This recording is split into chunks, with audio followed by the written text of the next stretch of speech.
Hi all, എൻ്റെ പേര് നിസ. ഈ പോയ മെയ് 28-നായിരുന്നു എൻ്റെ എക്സാം. 29-ന് എൻ്റെ റിസൾട്ട് വന്നു. അൽഹംദുലില്ലാ പാസ്സായി. First of all thanks to Medventure team. ഞാൻ ഫെബ്രുവരി ബാച്ചിലാണ് ജോയിൻ ചെയ്തത്.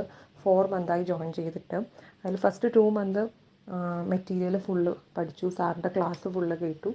പിന്നെ ഒരു 1 മന്ത് കൊണ്ടാണ് ഞാൻ ക്രാഷ് അറ്റൻഡ് ചെയ്യുകയും ഫയൽസിൽ തന്ന ആപ്പിൽ തന്ന എല്ലാ ഫയൽസും പഠിച്ചത്. ഒരുവിധം എല്ലാ ഫയൽസും ഞാൻ പഠിച്ചിട്ടുണ്ടായിരുന്നു. പിന്നെ ഒരു 1 മന്ത് ഗ്യാപ്പിട്ടാണ് ഞാൻ എക്സാം ഡേറ്റ് എടുത്തത്. ആ ഒരു 1 മന്ത് ഗ്യാപ്പ് നമ്മൾ വീണ്ടും റിവൈസ് ചെയ്യുകയും ഡൗട്ട്സൊക്കെ ക്ലിയർ ചെയ്യുകയും അങ്ങനെ ഒരുപാട് ഫ്രണ്ട്സിനെ കിട്ടിയിട്ടുണ്ടായിരുന്നു. അപ്പം അവരുമായിട്ടൊക്കെ ഡൗട്ട്സുകൾ ക്ലിയർ ചെയ്യുകയും സാറിൻ്റെ അടുത്ത് ചോദിക്കുകയും അങ്ങനെയൊക്കെ പഠിച്ചത്. ഒരുവിധം നല്ല രീതിയിൽ തന്നെ വർക്ക് ചെയ്തിട്ട് തന്നെയാണ് പോയി എക്സാം എഴുതിയത്. എക്സാം എങ്ങനെയായിരുന്നു വെച്ചാൽ, എക്സാം എനിക്ക് ഒരുവിധം ഒരു 40-50% റിപ്പീറ്റഡ് ക്വസ്റ്റ്യൻസ് ഉണ്ടായിരുന്നു. സെയിം അതേ ക്വസ്റ്റ്യൻ അല്ലെങ്കിലും നമുക്ക് കാണുമ്പോൾ മനസ്സിലാവും. ചില ഒരു കേസ് ടൈപ്പ് രീതിയിലൊക്കെ ആയിരിക്കും ക്വസ്റ്റ്യൻസ് തന്നിരിക്കുന്നത്, പക്ഷെ നമുക്ക് ക്വസ്റ്റ്യൻ വായിക്കുമ്പം അത് മനസ്സിലാവും. പിന്നെ എനിക്ക് കൂടുതലും ഫാർമക്കോളജി ബേസ് ചെയ്ത് തന്നെയാണ് ചോദിച്ചത്. നോൺ ഫാർമക്കോളജി കുറവായിരുന്നു. പിന്നെ മെഡിസിനൽ കെമിസ്ട്രിയിൽ നിന്നും ഒരു 5 to 6 ക്വസ്റ്റ്യൻസ്, അത് നമ്മുടെ ഫയൽസിലുള്ള ക്വസ്റ്റ്യൻസ് ഒക്കെ തന്നെയാണ് ചോദിച്ചിരുന്നത്.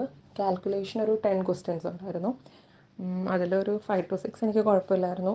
ബാക്കി കുറച്ച് ടഫായിട്ട് ഫീൽ ചെയ്തു. പിന്നെ ടൈം അഡ്ജസ്റ്റ്മെൻറ്റ് എക്സാമിന് എനിക്ക് 170 minutes ആയിരുന്നു, ഒരു 2.5 hour.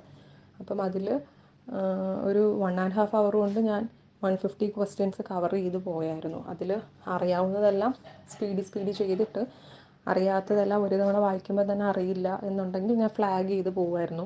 കാൽക്കുലേഷൻസ് ഒന്നും അപ്പം നോക്കിയിട്ടില്ല, എല്ലാം ഫ്ലാഗ് ചെയ്ത് പോകുമായിരുന്നു ചെയ്തത്. പിന്നൊരു സെക്കൻഡ് റൗണ്ട് വീണ്ടും വന്നപ്പോഴാണ് കാൽക്കുലേഷൻസ് ഒക്കെ ചെയ്തതും ഫ്ലാഗ് ചെയ്ത ക്വസ്റ്റ്യൻസൊക്കെ ഒന്നുകൂടെ നന്നായിട്ട് നോക്കിയത്. അതുകൊണ്ട് ടൈം എനിക്കങ്ങനെ ടൈം തികയാതെ വന്നതായിട്ടൊന്നും ഫീൽ ചെയ്തില്ല. കറക്റ്റ് ടൈമായിട്ട് തന്നെയാണ് ഫീൽ ചെയ്തത്. ഓവറോൾ എക്സാം കുഴപ്പമില്ലായിരുന്നു. എല്ലാവരും ആ ഫയൽസും മെറ്റീരിയലൊക്കെ നന്നായിട്ട് പഠിക്കുക. മെറ്റീരിയലൊക്കെ എത്രത്തോളം റിവൈസ് ചെയ്യാൻ പറ്റുമോ അത്രത്തോളം റിവൈസ് ചെയ്യുക. ഫയൽസും അതുപോലെ തന്നെ റിവൈസ് ചെയ്യുക. അപ്പം നമുക്ക് ക്വസ്റ്റ്യൻ കാണുമ്പോൾ പെട്ടെന്ന് ആൻസർ ചെയ്യാൻ പറ്റും. നമുക്കങ്ങനെ ആലോചിച്ചിരിക്കേണ്ട ഒരു സമയം വരില്ല. ഞാൻ മെറ്റീരിയലൊക്കെ ഒരു 4-5 തവണ റിവൈസ് ചെയ്തിട്ടുണ്ട്. ഫയൽസും അതുപോലെ തന്നെ ഒരുപാട് തവണ റിവൈസ് ചെയ്തായിരുന്നു ഞാൻ. Anyway thanks to Medventure team.